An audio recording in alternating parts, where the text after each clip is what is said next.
Sedih Kekei dihujat, Weni Aryani tegaskan murni kesalahan orang tua.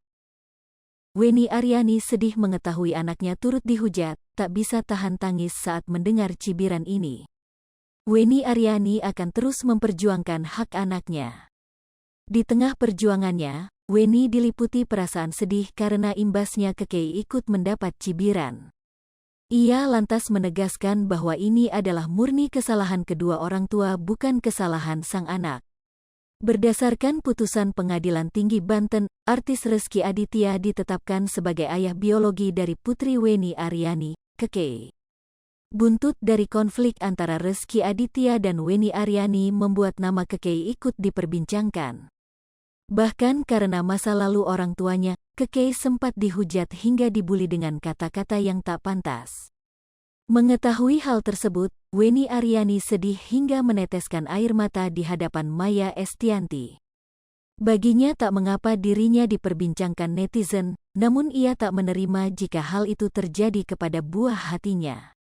Bagi saya hujatan itu sebagai pelebur dosa saya, biarlah. Begitupun dengan netizen, yang makian saya anggap sebagai pelebur dosa saya.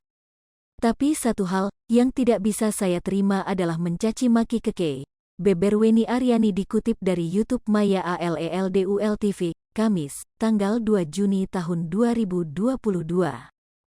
Mendengar pernyataan Weni Aryani, Maya Estianty lantas bertanya. Ada, seperti apa yang paling menyakitkan? Tanya Maya Estianty. Mati aja anak kamu, saya nangis. Boleh caci maki saya perempuan pendosa dihina, silahkan hina saya. Tapi jangan hina anak saya, kata-kata yang tidak pantas diucapkan, kata Weni Aryani sambil meneteskan air mata. Weni Aryani mengakui kesalahan yang ia lakukan murni dari dirinya dan Rezky di masa lalu. Kesalahan ini murni dari kedua orang tuanya. Kesalahan kedua orang tuanya tidak ditanggung oleh anaknya. Saya mohon apapun kesalahan saya di masa lalu jangan pernah mengusik dan menghina anak saya, paparnya.